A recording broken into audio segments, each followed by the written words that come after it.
सदाशिवसमारम्भां शङ्कराचार्यमध्यमाम् अस्मदाचार्यपर्यन्तां वन्दे गुरुपरम्पराम्।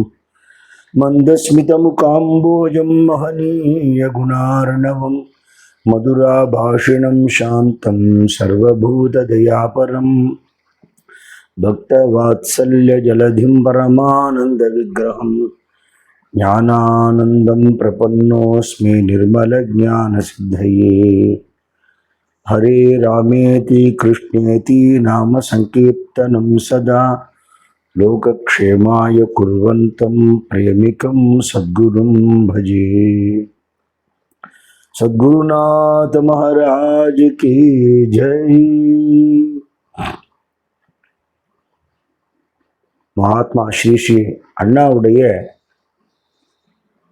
கோலோக விஜயத்தோடைய முதல் வருஷம் பூர்த்தியாகுது. பொதுவாக மகான்களுடைய ஸ்மரண தினம், நினைவு தினம் அப்படிங்கிறத குரு ஸ்மரண ஆராதன வைபவம் அப்படின்னு பண்ணுவான்.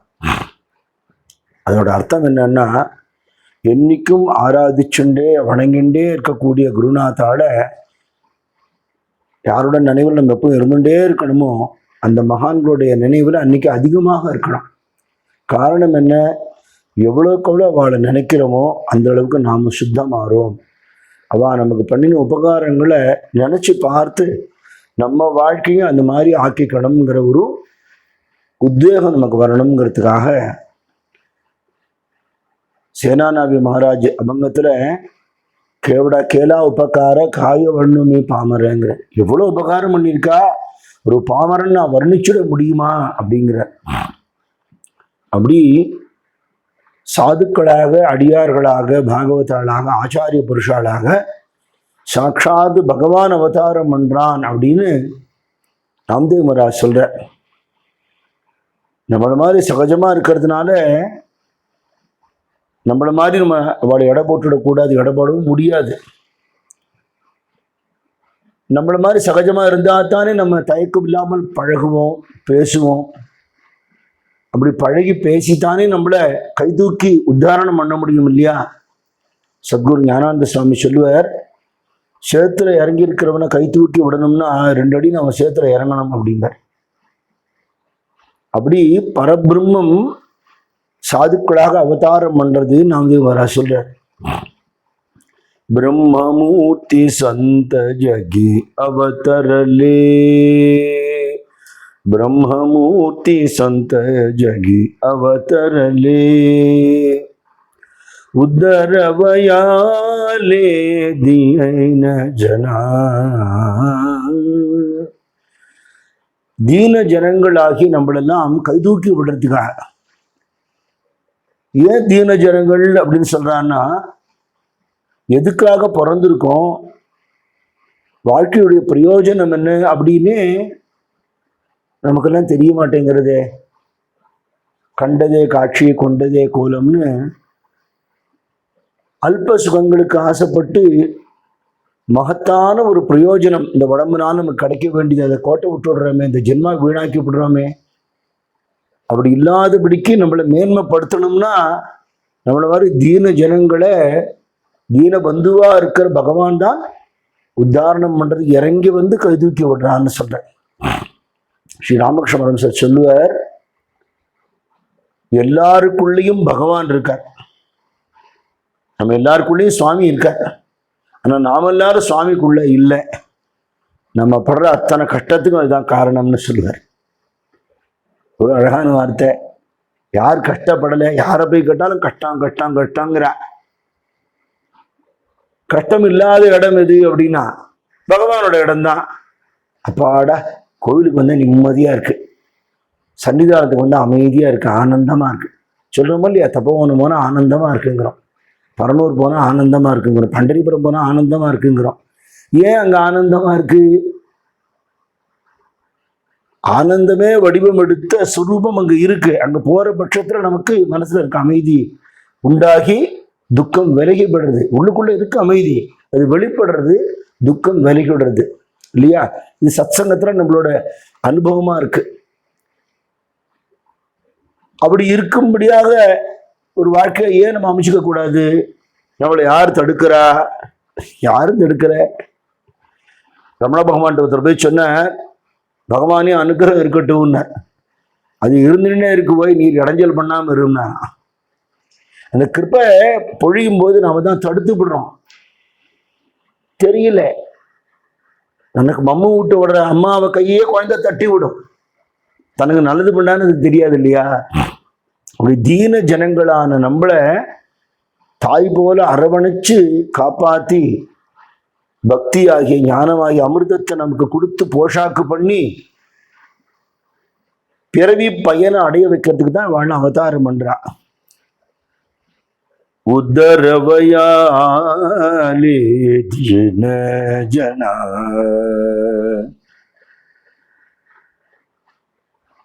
இவாளோட மகிமை யாருக்கு தெரியறதுன்னு சொல்ற.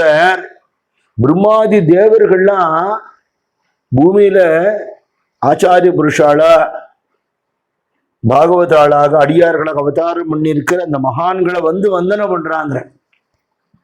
அவளுக்கு தான் இவளோட அருமை தெரியும்.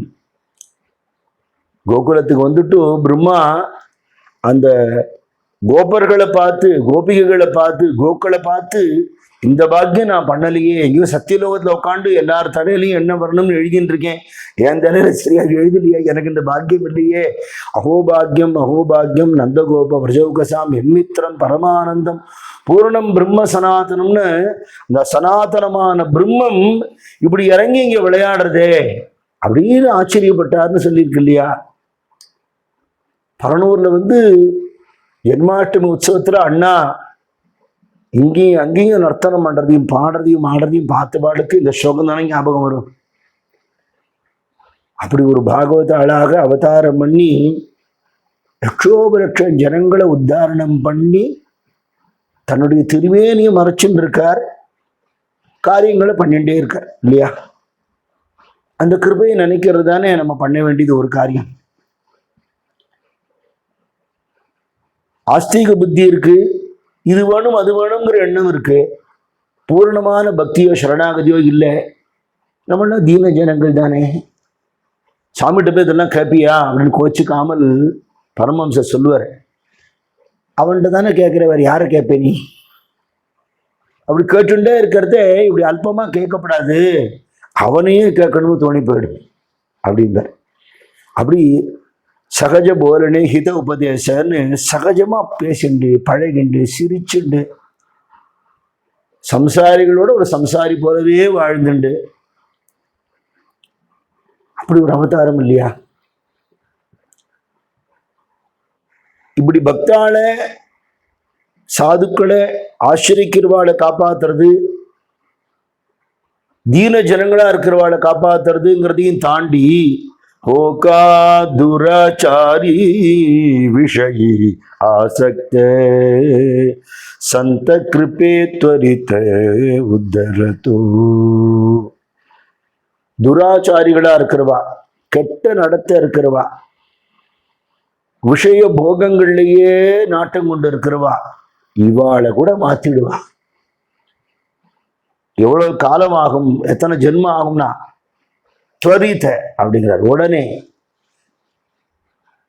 நம்மளை காப்பாத்துக்கு தான் ஊரா சஞ்சாரம் பண்றா. வாழலாம் அங்கங்க பாகவத சப்தாகம் பண்றது, ராமாயணம் சொல்றது, நாம சங்கீர்த்தனம் பண்றது, ராதாகரணம் பண்றது, அஷ்டபதி பஜனை பண்றது, அப்படி சத்சங்கத்தை ஏற்படுத்தி சஞ்சாரம் பண்ணி பண்ணி பண்ணி பலவிதமான ஜனங்கள் அவளை பார்க்கிறா.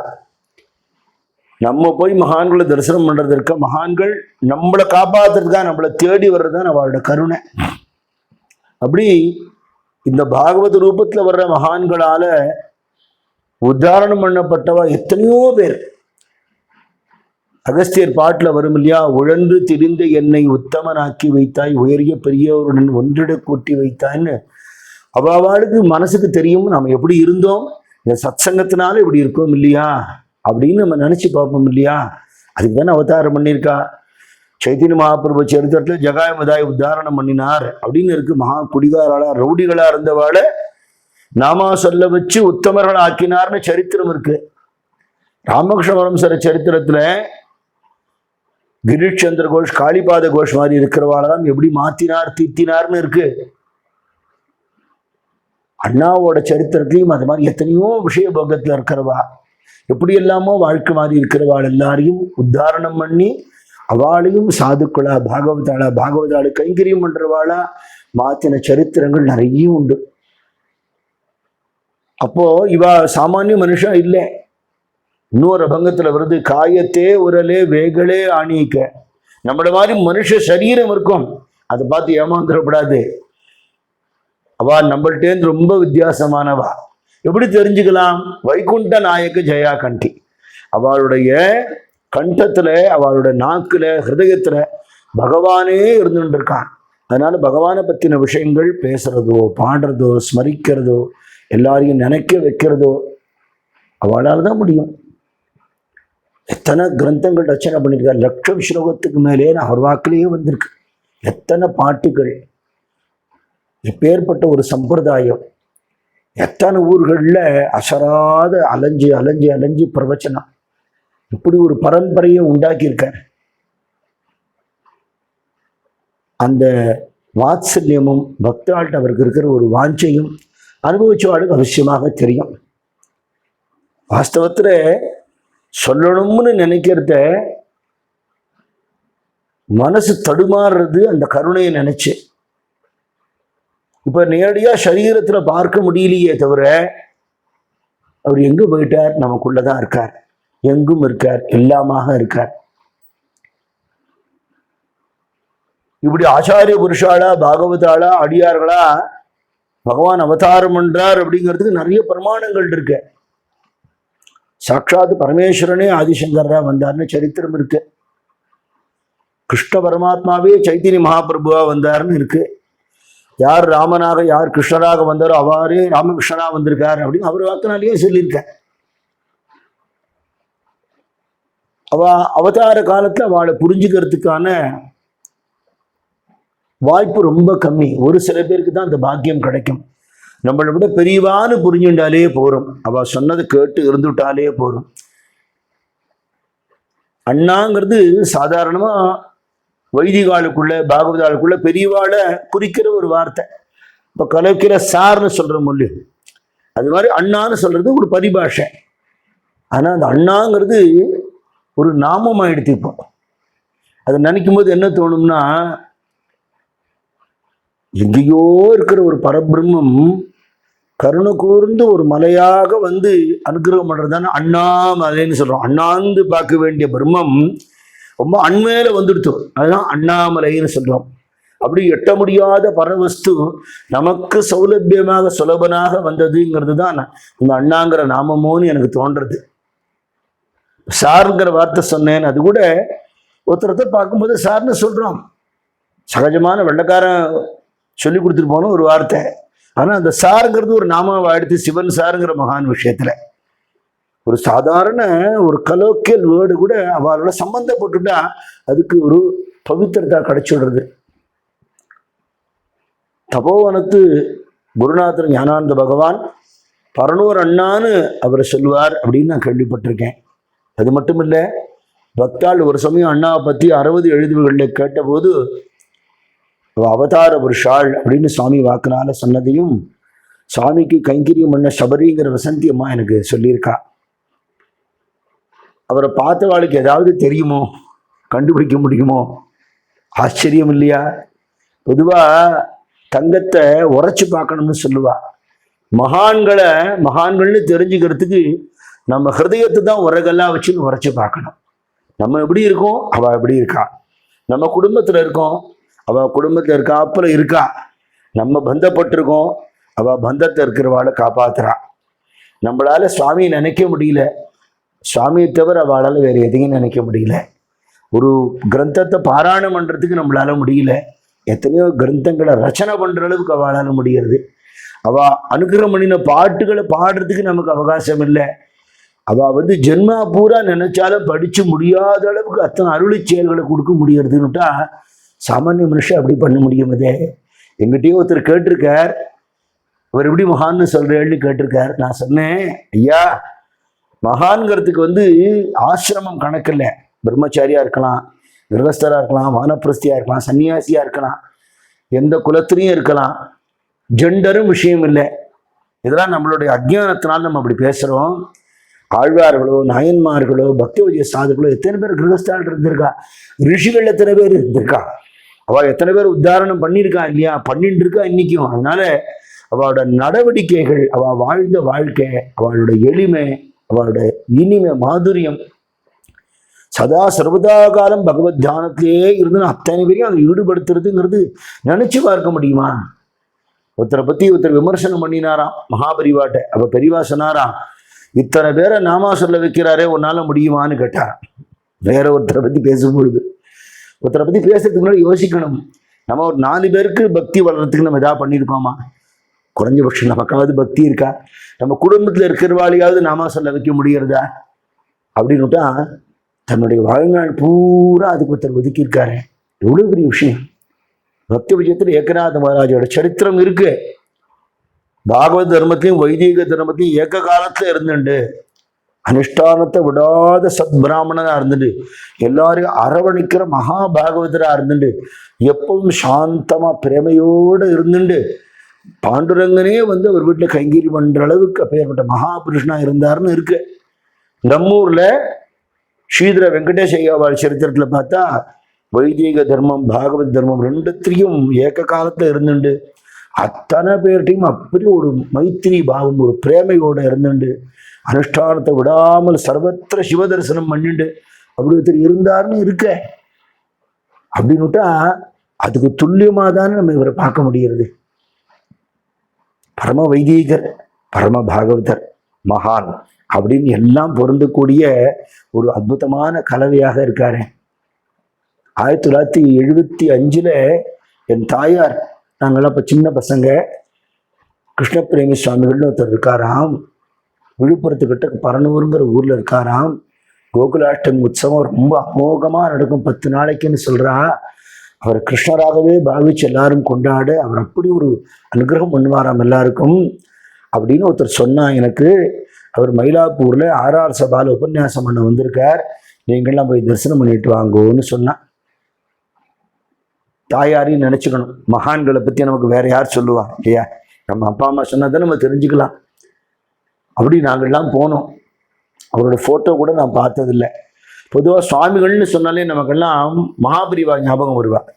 தண்ட கமலத்தோட காஷாய வஸ்திரத்தோட அப்படி ஒரு சன்னியாச கோலம் நமக்கு தோணும். அங்க போன உடனே அன்னைக்கு பிரவச்சனம் முடிஞ்சுடுத்து வீதி பஜனைக்கு பாகவத கோஷ்டியோட அண்ணா வெளியில வந்திருக்கான். ஸ்ரீ ரங்கண்ணா பாகவதர் ஹார்மோனியம் வச்சுட்டு பாடிட்டு இருக்கான். பாகவதர் எல்லாரும் கூட பாடிட்டு இருக்கான். அம்மா சொன்ன சுவாமிகள் யாருன்னு தேடுறேன்.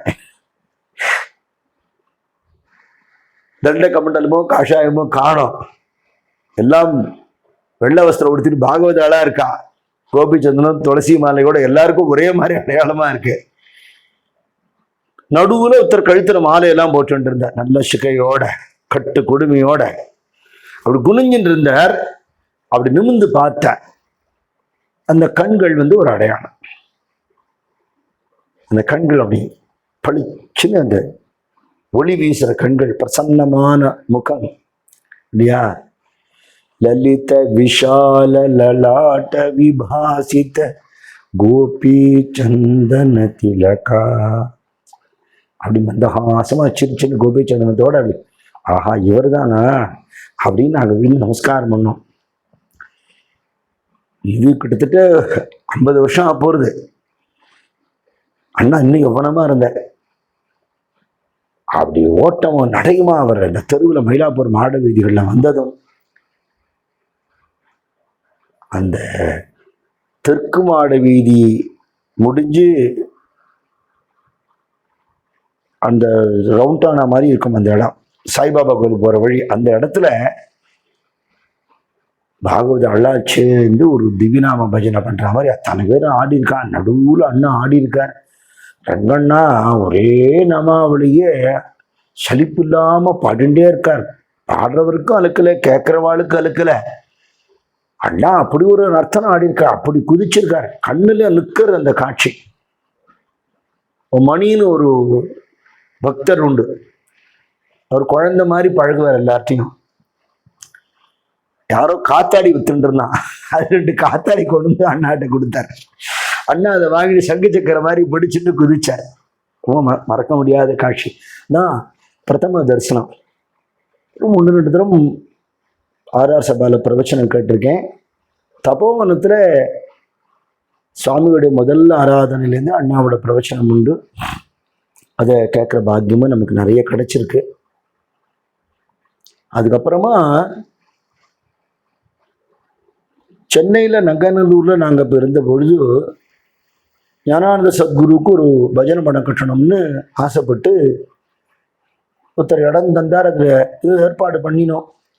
தெருவா உஞ்சி உறுத்தி பண்ணி பஜனை பண்ணி பாகவதெல்லாம் ஒத்துழைச்சு அதை கட்டி சாமியும் பாண்டவனையும் வச்சு பூஜையெல்லாம் நடந்து பஜனைலாம் நடந்தது.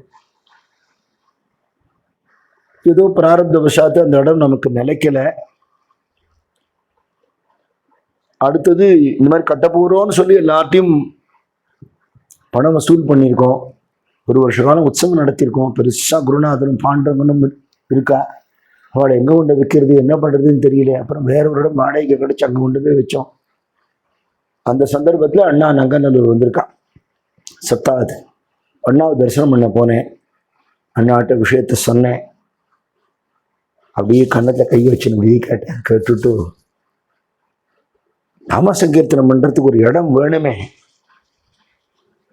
அமையும் அப்படின்னா. அதுக்கு முன்னாடி பெங்களூர்ல ஒரு தினம் தரிசனம் பண்றத சத்குரு ஸ்ரீ ஞானானந்த நாம சங்கீர்த்தனாலயா அப்படின்னு ஒரு பஜனை மடமா வச்சிருந்தோம், பஜனை மண்டலி. அப்புறம் அது அறக்கட்டளையாச்சு. அது ஒரு காடு மாதிரி போட்டிருந்தேன். அது அட்ரஸ் இல்லை. அட்ரஸ் என்ன, நம்ம வாடகை வீட்டில் இருக்கிறவா மாறிண்டே இருக்கும் இல்லையோ, ஸ்டாம்ப் பண்ணிப்போம் அட்ரஸை. அதை கொண்டு அண்ணாட்ட அட்ரஸ் போடாமல் கொடுத்துட்டேன். அண்ணா அப்படி பார்த்துட்டு விலாசம் இல்லாமல் இருக்கே அப்படின்னு சொல்லிட்டு நிரந்தர விலாசம் உண்டாகும். அதெல்லாம் நினச்சி பார்த்துக்கிட்டே இருக்கேன். பஜனை பண்ணுறதுக்கு ஒரு இடம் வேணுமேன்னு கேட்டார். அற்புதமான இடம் கோவிந்தபுரத்தில் அமைஞ்சிடுத்து குரு கிருப்பையால். அண்ணாவே வந்து சுவாமியை பிரதிஷ்டை பண்ணினார். நிரந்தர விலாசத்தையும் உண்டாக்கி கொடுத்தார். அந்த கிருப்பையை தான் நினச்சிக்கணும். அப்புறம் அப்போ நங்கநல்லூர் இருந்த ஆற்றுல சுவாமியில் எழுந்தருளை பண்ணியிருந்தோம். அங்கே அண்ணா வரணும்னு கேட்டுட்டேன். வரேனே அப்படின்னு விட்டார்.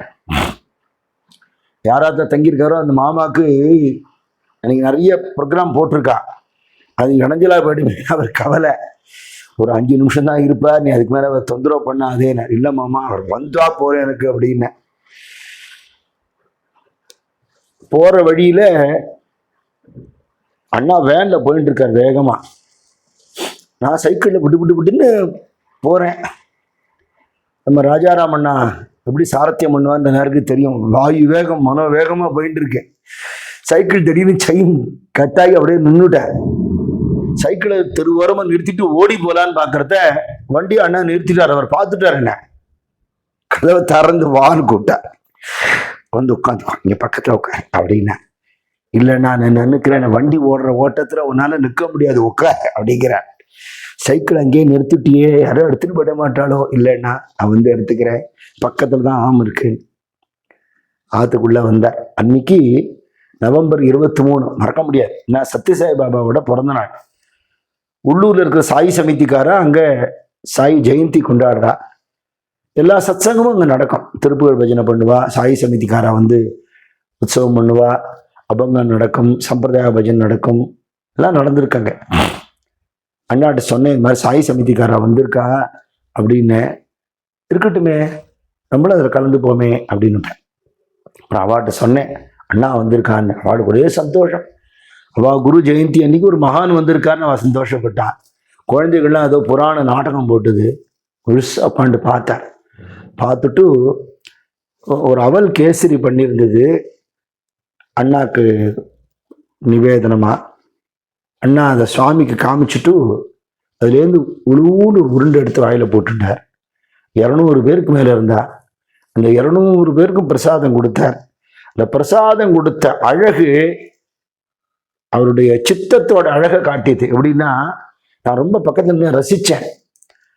நம்மளாம் எடுத்து கொடுப்போம் இல்லையா, கையால் கொடுக்குறோம் வச்சுக்கோங்களேன், அங்கங்கே கொத்தி கொதறினாப்புல அசிங்கமாக இருக்கும். கிராஜுவலாக குறைஞ்சிட்டே வந்தது. எல்லாருக்கும் ஒரே அளவு கொடுத்தேன், யாருக்கும் கொடுக்காம இல்லவே இல்லை.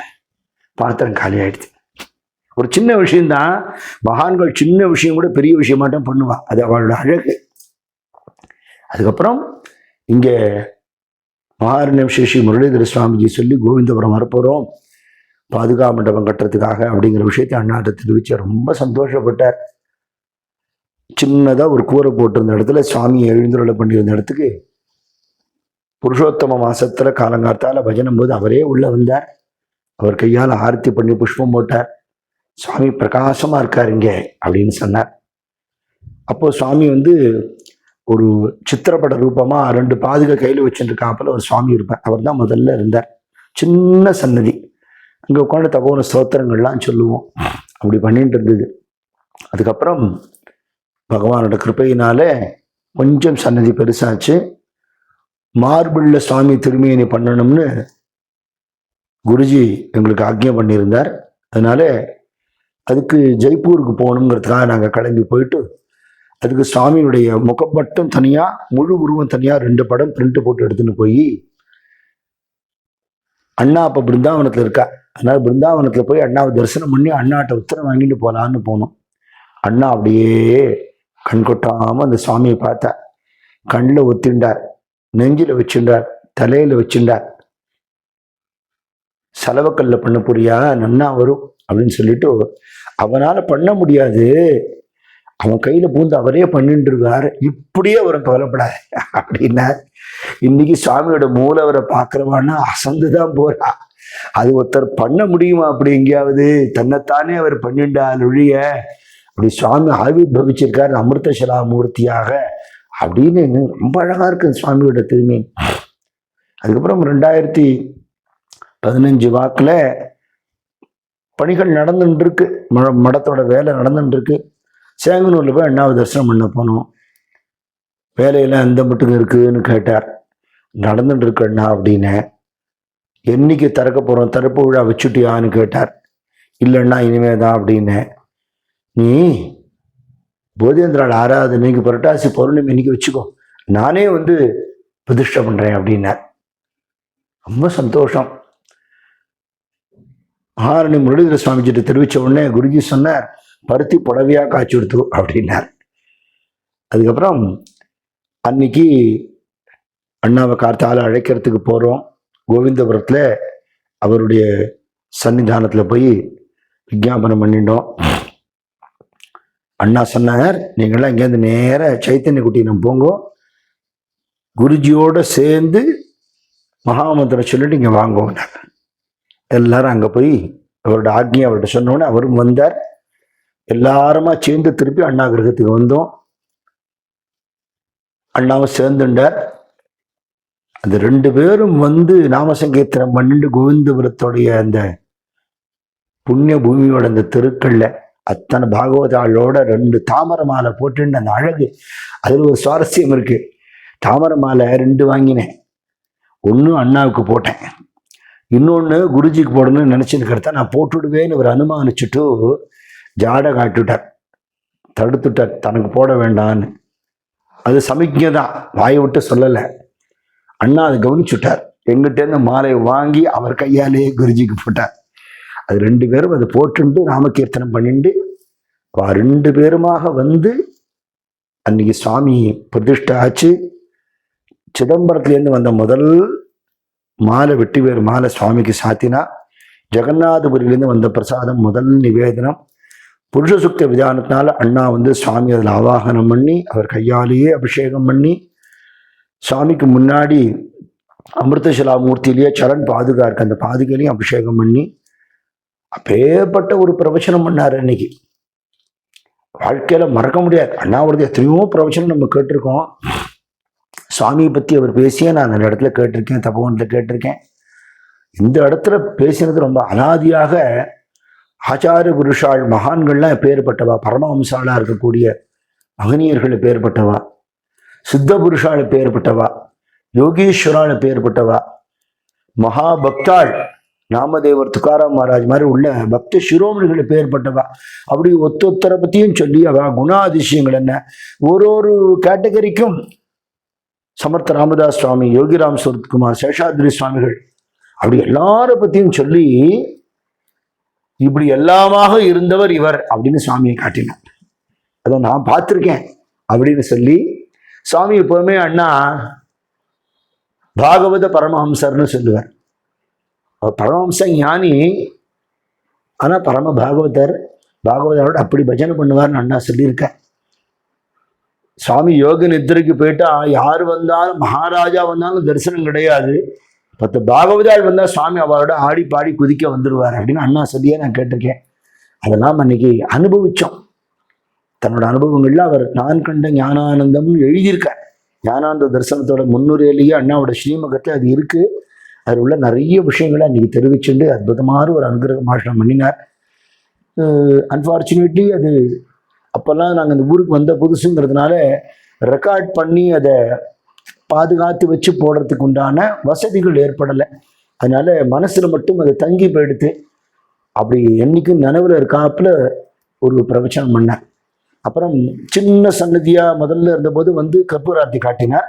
கொஞ்சம் பெருசாகி வந்த இடத்துல சுவாமியுடைய மூர்த்தியை பிரதிஷ்டை பண்ணினார். அதுக்கு பின்னாடி இடம் இருக்கான்னு வந்து பார்த்தா, வந்து பார்த்துட்டு பின்னாடி எல்லாம் நல்லா கட்டு, பெருசாக கட்டு அப்படின்னு சொன்னார். அப்பவே அந்த கிருபையும் நடந்து கட்டுமான பணிகள் நடந்துட்டு இருக்கும் பொழுதும் அண்ணா அந்த இடத்துக்கு வந்து பார்த்து அனுகிரகம் பண்ணி நல்லபடியாக நடக்கிறதுக்கு அவருடைய கிருபையை கொடுத்தார். இந்த கட்டுமான பணியை அண்ணாவோட பரமபக்தர் SR சீதாராமன் அப்படிங்கிறவர்கிட்ட ஒப்படைக்கிறதுக்கும் அண்ணா தான் காரணமாக இருந்தார். திருவிடமருத்தூர்ல வெங்கட்ராம் பாகவதருடைய கிரகத்தில் பாகவத ஆளுக்கெல்லாம் ஒரு ஆராதனை நடந்தபோது அடியேன் போயிருந்தேன். அப்போ இவ்வளவு அழகா இருக்கே, இது மாதிரி தான் நம்ம கட்டணம் கோவிந்தபுரத்தில் அப்படின்னு அப்போ பிளான் டிஸ்கஷன்ல இருந்தது. இன்னும் தீர்மானம் ஆகால, எப்படி கட்ட போறோன்ற ஒரு எண்ணம் இல்லாமல் இருந்தது. இப்படி பண்ணலாமா அப்படி பண்ணலாமா ரொம்ப நானா கட்டியிருக்காள, யார் பண்ணினா. அப்புறம் அது அந்த நிகழ்ச்சியிலே அண்ணாவுடைய பிரவச்சனமும் கேட்க முடிஞ்சுது. சீதாராம் சாரை பற்றி அண்ணாவே சொல்லியிருக்கேன். அப்புறம் அவரை பார்க்கணுமே நான் நினைச்சதுக்கு பகவானோட கிருபை, ஸ்ரீவத்சத்திலேயே ஒரு சத்சங்கம் நடந்து அந்த சத்சங்கத்தில் நம்ம கலந்துக்கிற மாதிரி ஒரு பாக்கியம் கிடைச்சி அங்கேயே நான் அவரை பார்த்தேன். அவர்கிட்ட சொன்னேன், அண்ணா உங்களை பற்றி சொல்லியிருந்தார், அந்த மடத்துக்கு நான் வந்துட்டு அந்த மாதிரி தான் கட்டணம்ங்கிற எண்ணம் இருக்குன்னு பண்ணிடுவோம்னு சொன்னேன். பிளான் எல்லாம் போட்டதுக்கப்புறம் அண்ணாட்ட கொண்டு போய் காமிச்சு உத்தரவு வாங்கிட்டு முரளிதர சுவாமிகளோட அனுகிரகத்தையும் வாங்கிட்டு சீதாராமன்ட்ட கொடுக்கறத அண்ணா கையால் அதை கொடுக்கப்படணும்னு நான் விரும்பினேன். இப்போ அண்ணா வந்திருந்தா வருஷா வருஷம் அந்த புரட்டாசி பௌர்ணமி பிரதிஷ்டா தினத்தன்னைக்கு ஞானானந்த பாதுகா மண்டபத்துக்கு வந்து சுவாமிக்கு அவர் கையாலே புஷ்பாஞ்சலி பண்ணி சத்த நேரம் பேசிட்டு நாங்களாம் நாமசக்கீர்த்தனம் பண்ணுறது கேட்டுட்டு எங்களுக்கு அனுகிரகம் பண்ணிட்டு தான் போவார். அன்னைக்கு சீதாராமன் வந்திருந்தார். அவர்கிட்ட இந்த பிளானை கொடுக்கும்போது அண்ணா ஒரு அற்புதமான வார்த்தை சொன்னார். சீதாராமா, இந்த ஒத்த பாகவதர் ஊரா போய் பஜனை பண்ணி கதை சொல்லி பணம் கொண்டு வரார், பார்த்து கட்டி கொடுக்குனார். அந்த வார்த்தையை இது மட்டும் அவர் காப்பாத்திட்டு இருக்க. அப்படி கட்டி தான் இன்னைக்கு ஆச்சரியமான ஒரு சன்னிதானம் வந்திருக்கு. இப்போ 2024 சித்ரா பௌர்ணமிக்கு நூதன பாதுகா மண்டப பிரவேசம் அப்படின்னு குருஜி மகாராணி முரளிதர சுவாமி இதை பண்ணி வச்சார். சுவாமி பாலாலயம் பண்ணி போதேந்திர சுவாமி மடத்து பக்கத்தில் இருக்கிற ஒரு அப்பார்ட்மெண்ட்ல பாதுகைகள்லாம் எழுந்தருளை பண்ணி நித்திய பூஜை நடந்துட்டு இருந்தது. குருஜி காத்தால் இங்கேயே வந்துட்டார். பாதுகைகள்லாம் எழுந்தருளை பண்ணி போகும்போதும் அவர் கூட வந்தார். கோவிந்தபுரத்திலே இருக்கக்கூடிய அண்ணாவோட பரம பக்த மீனாட்சி பாட்டி, நீச்சங்குடி பாட்டி, குருநாதர்னு உயிரை விடுவா. அண்ணாவில் அப்படி ஒரு பக்தி அவளுக்கு. அவ தான் ஆராதனை பண்ணிட்டு இருந்த அண்ணாவோட ஸ்ரீ பாதுகையை தரேன்னு சொன்னான். அதை குருஜிகிட்ட தெரிவித்த உடனே ரொம்ப சந்தோஷம். அண்ணாவே நேரம் வரார். நான் நினச்சிட்டேன் 2015 வந்து திறந்து வச்சார், இதுலேயும் விட்டு கொடுக்காம வந்துட்டார். கூட வந்து இன்னைக்கு பாதுகா மண்டபத்தில் எழுந்தருளி இருக்கார். மகான்களுடைய சன்னிதானமாகவே அது இருந்துட்டு இருக்கு. அப்படின்னா தனிப்பட்ட முறையில் இந்த ஞானானந்த பாதுகா மண்டபத்துக்கு அவர் பண்ண அனுகிரகத்தை மட்டும் சொல்லணும்னாலே வேக வேகமா சொல்லிட்டு போறேன். அவ்வளவு அருள் பொழிஞ்சிருக்காரு அப்படியே. அடுத்தது தனிப்பட்ட முறையில் சொல்லணும்னா, என் பொண்ணுக்கு நல்ல ஒரு சத்சங்கத்துல மேல மேல அபிருச்சி வரணுங்கிற ஒரு அனுகிரகத்தை அண்ணாவை பண்ண சொல்லணும்னு சொல்லி மகாராணி முரளிதர சுவாமிஜி ஆக்ஞை பண்ணியிருந்தார். அண்ணாட்ட அந்த அனுகிரகத்தை வாங்கிக்கோன்னு. அண்ணா இப்ப தபோவனத்துல இருக்கா. அண்ணாட்ட தெரிவிச்சிருந்த உடனே குருநாதர் அதிஷ்டானத்தை எதிர்க்க நின்றுருக்கார். சுவாமி இருப்பார், அனுகிரகம் பண்றதுக்கு குருநாதர் இருக்கார், பார்த்துப்பார்னு சொல்லலை. வந்துடும், காலக்கிரமத்துல வரும் அப்படிதான் சொல்லுவார். பொதுவா எல்லாம் தானே வரும்னு சொல்லுவார். என்ன சொன்னார் தெரியுமா? நேத்தியே அவளுக்கு அனுகிரகம் பண்ணிட்டேன் கேளு அப்படின்னா. அந்த சாதாரணமா தெரியும் இந்த வார்த்தைகள்லாம், காலகட்டத்துக்கு அப்புறம் யோசிச்சு பார்க்கும்போது அதுக்கு எவ்வளவு அர்த்தம் இருக்கு. சாதாரண வார்த்தை இல்லை. அது கொஞ்சம் கொஞ்சமா சத்சங்கத்துல நாட்டம் நமக்கு அதிகமாகி வாழ்க்கையே பிரயோஜனமாயிடுறதே அப்படின்னா அது யார் கொடுக்க முடியும்? சத்சங்கத்தை மட்டும் குருநாதர் மட்டும்தான் கொடுக்க முடியும். சத்சங்கத்தையும் நாம ருச்சியையும் எப்பவும் பாகவதாலோடு இருக்கிறதையும் குருநாதர் தவிர யாராலையும் கொடுக்க முடியாது. மனுஷாளுக்கு அந்த சக்தி இல்லை. பகவானே சொல்றான் குரு ரூபமா தான் அனுகிரகம் பண்ண முடியும்னு சொல்றான். அப்படின்னா அப்படி ஒரு அனுகிரகம் ஆச்சு. அதுக்கப்புறம் குருஜி முரளிதர சுவாமியோட அனுகிரகத்தினால பரம பாகவதரா உள்ளவரே நமக்கு மாப்பிள்ளையாகவும் கிடைச்சார். அதுக்கான கல்யாண பத்திரிகை கொண்ட பரநூறுல அண்ணாட்ட சமர்ப்பணம் பண்ணேன். ரொம்ப சந்தோஷப்பட்டு அவசியம் நான் வரேன் அப்படின்னு சொன்னார். மாப்பிள்ளை ஆத்திலேருந்து அவா பத்திரிகை கொண்டு கொடுக்க போனா என் சாநித்தியம் அங்கே இருக்கும்னு சொன்னார் அவாட்ட. இந்த கல்யாணத்துக்கு வந்தவாளுக்கு தெரியும், அந்த சாநித்தியத்தை எல்லாரும் உணர்ந்திருப்பான். அத்தனை பாகவதாலும் வந்து நாமசங்கீர்த்தனம் பண்ணி, பொதுவாக கல்யாணங்கள் எல்லாம் நிறைய நாமசங்கீர்த்தனம் நடக்கிறது, சத்சங்கம் நடக்கிறது. இப்போ இது சின்ன மாறுதல். நாமசங்கீர்த்தனம் உபன்யாசம் சத்சங்கத்துக்குள்ளுக்குள்ள கல்யாணம் நடந்தது. கல்யாணத்துல அது நடக்கலை. அதான் வித்தியாசம். ஈரோடு பாலாஜி பாகவதர் ருக்மிணி கல்யாணம் பிரவச்சனம் பண்ணார். அத்தனை பாகவதாலும் விட்டு கொடுக்காம நம்மாத்து கல்யாணம்னு வந்து அப்படி நாம சங்கீர்த்தனம் பண்ணா.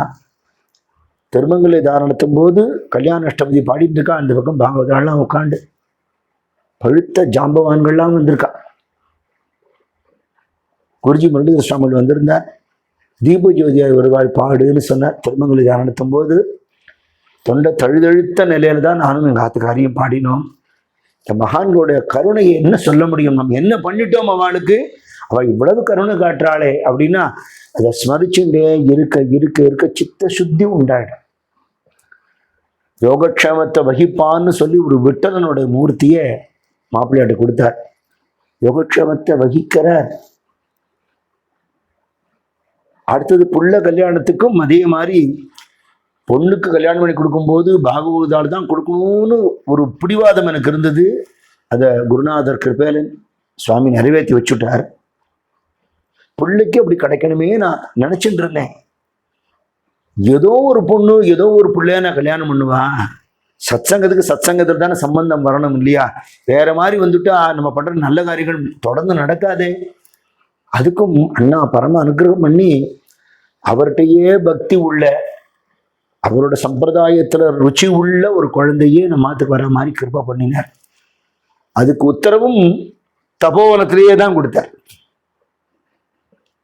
அதிஷ்டானத்துக்கு எதிர்த்தாப்புல நின்றுண்டு உத்தரவு கொடுத்து தன் கழுத்துல இருக்கிற மாலையே ஒன்ன அந்த குழந்தை கையில கொடுத்து இன்னொன்னு ஞானேஸ்வர் கழுத்துல போட்டு நல்லபடியா நடக்கும்னு சொல்லி நடத்தி வைப்பேன்னு விட்டா நடத்தி வச்சுட்டா. இன்னைக்கு அந்த கிருபையை பார்க்கும் பொழுது எப்படி இந்த யோகக்ஷேமம் வகாமியகம்னு அந்த ஒரு சிம்பல் ஒன்று உண்டு, அது மாதிரி பகவான் எப்படி அணைச்சு காப்பாத்துறார் நம்மளை. மகான்கள் மூலமா, ஆச்சாரிய புருஷால் குருநாத்தாள் மூலமா தெய்வத்தோட கருணை தானே இப்படி வருது. நம்மளால நேரடியா ராமனையோ கிருஷ்ணனையோ பார்க்க முடியுமா? பாண்டவனை பார்க்க முடியுமா? அவ்வளவு தபஸ் நமக்கு இருக்கா? அட தரிசனம் கொடுத்தா தாங்கிறதுக்காவது நம்மளால முடியுமா? முடியாது. தபோவனத்தை ஒரு பாட்டு உண்டு, தன் கடை கண்ணினால் தாயன அறிவுரை சாற்று தந்தையும் போலே மண்ணிடை மானினால் மான் பிடிப்பார் போலே வந்தருள் சத்குருவாய். மான வச்சு மான பிடிக்கிறாப்புல மனுஷா ரூபத்துல மனுஷால அப்படி பிடிச்சுக்கிறாப்பா, பிடிச்சு உத்தாரணம் பண்றா. தன் கடை கண்ணினால் தாயன அறிவுரை சாற்று தந்தையும் போல. அம்மா மாதிரி ஒரு கருணை, கண்கள்லயே அப்படி ஒரு வாத்சல்யம், அப்பா மாதிரி ஒரு ஹிதோபதேசம், குருவா இருந்து சன்மார்க்கம் காட்டுறது, தெய்வமாகவே இருந்து நமக்குள்ளுக்குள்ள இருக்கிற தெய்வீகத்தை உணர்த்துறது. இது இவாளை தவிர யார் பண்ண முடியும் இதே இல்லையா? அப்படி இன்னைக்கு கோவிந்தபுரத்துல ஞானானந்த பாதுகா மண்டபம்ங்கிற ஒரு சாம்ராஜ்யம் இருந்துட்டு கைங்கரியம் பண்றோம்னா, இது சொந்த கதை சொல்றதுக்காக நான் இதை சொல்ல வரல. நிறைய பக்தியாளுடைய வாழ்க்கையில குருநாத்தாள் அனுகிரகம் பண்ணியிருக்கா. ஆனா நமக்கு நடந்ததை நம்ம நினைச்சு பார்க்கணும் அவசியமாக. அதனால இந்த ஒரு சந்தர்ப்பத்துல ஒரு சமர்ப்பணமாக, ஒரு ஸ்ரத்தாஞ்சலியாக இவ்வளவு கிருபை பண்ணியிருக்கேளே அப்படின்னு நினைச்சு பார்க்கணும் இல்லையா? அதுக்காகத்தான் இப்போ இந்த சந்தர்ப்பத்தில் இதை நம்ம சொல்றோம். இந்த கோவிந்தபுரத்துல ஒரு வாடகை வீட்டில் இருந்த பொழுதும் அந்த ஆத்துக்கு அண்ணாவை வர சொல்லி கேட்டுட்டு இருந்தேன். அப்போ அண்ணா வந்திருந்தா. இப்போ கோவிந்தபுரம் பாதுகா மண்டபத்தில் இருக்கிற பெரிய ராமர் சுவாமி எல்லாம் பாண்டவங்கள்லாம் இங்கே இருந்தா. அந்த போர்ஷன்ல இருக்கிற எல்லா சுவாமியும் அண்ணா பார்த்தார். பார்த்து ரொம்ப சந்தோஷப்பட்டார். அங்க சாதுக்களுடைய திருவுருவம் எல்லாம் பார்த்தார். சமர்த்தரை பார்த்தார், துகாராம் மகாராஜை பார்த்தார், ஸ்ரீநாத்ஜியும் வல்லபாச்சாரியாலும் அந்த அஷ்டயாம சேவை பண்ணக்கூடிய சாதுக்களுடைய மூர்த்தியெல்லாம் பார்த்து இவெல்லாம் அவனுக்கு கிடைச்சாளா அப்படின்னு கேட்டேன். அதுக்கப்புறம் பாத பூஜை பண்ணணும்னு கேட்டுனேன், சம்மதிச்சேன். திருவடிய பன்னீராலையும் ஆனந்த கண்ணீராலையும் அலம்பி பாத பூஜை பண்ணிட்டு திருவடியை தொடச்சிட்டு கீழே ஒரு வஸ்திரம் போட்டு இந்த பலகால அவரோட திருவடி வச்சு அர்ச்சனை பண்ணணுங்கிறதுக்காக வஸ்திரம் தேடின போது பண்டரிபுரத்துலேருந்து வாங்கி வந்து ஒரு வஸ்திரம் கிடைச்சிது. அதை போட்டு அது மேலே அண்ணா திருவடி வச்சுட்டார். தெருவில் அப்படின்னு நடந்து வந்திருக்கார். கோவிந்தபுரத்தோட ரஜஸ் பூரா அவர் திருவடியில் இருக்கு.